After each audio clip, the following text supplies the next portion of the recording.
On parle depuis quelques années d'une épidémie de myopie en France et dans le monde. Alors quels en sont les facteurs et comment éviter son développement chez l'individu? C'est le sujet de cette vidéo.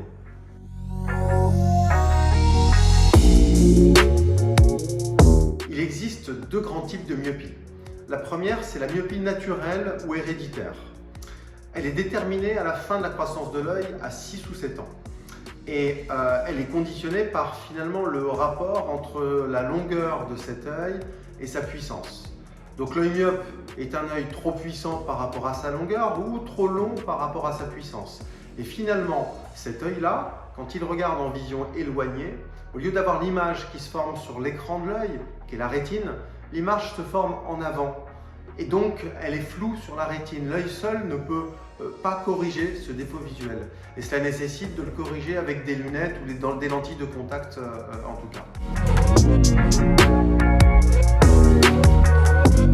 Le deuxième grand type de myopie est ce qu'on appelle la myopie scolaire ou évolutive. Cette myopie concerne les gens qui ont travaillé ou qui travaillent beaucoup en vision rapprochée, sur son smartphone, sur un écran d'ordinateur et sur des livres ou des cahiers. Ce stress accommodatif répété quotidiennement par le cristallin qui se bombe avec ses muscles fait que l'œil fatigue. Et l'œil va avoir tendance à s'allonger pour l'aider à ne plus fatiguer autant. Ainsi, l'œil voit peut-être de mieux en mieux de près, mais de moins en moins bien au loin. Et c'est ce qu'on appelle la myopie évolutive ou scolaire. Elle concerne tous les gens âgés de 7 ans à 30 ans. Et il n'est pas rare de voir des gens à 20 ans devenir myopes dans le cadre d'études assez denses. D'autre part, de récentes études montrent que l'environnement dans lequel nous grandissons, dans lequel nous vivons, favorise plus ou moins le développement de la myopie.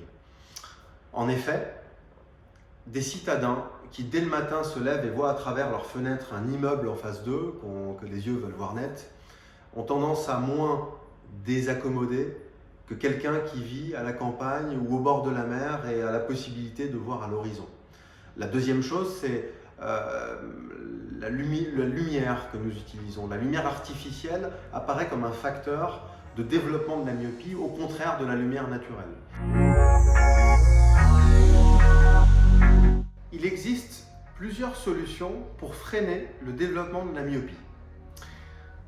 La première qui me vient à l'esprit sont les verres ophtalmiques de freination de la myopie qui empêchent les yeux de grandir légèrement, comme on l'a dit tout à l'heure. Ces verres s'appellent Stellest d'Essilor ou Myosmart d'Oya et paraissent aujourd'hui très efficaces comme traitement anti-développement de la myopie. La deuxième solution à laquelle je pense sont tout simplement des verres progressifs adaptés aux enfants.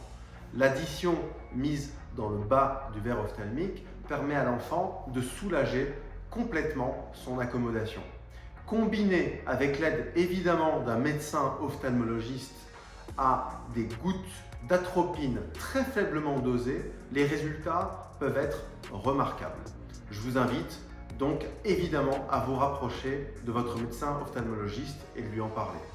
Un savoir-faire important est nécessaire de la part de l'opticien pour adapter ces différentes solutions ophtalmiques, que ce soit les verres à freination myopique ou le verre progressif chez le jeune enfant ou le jeune adulte.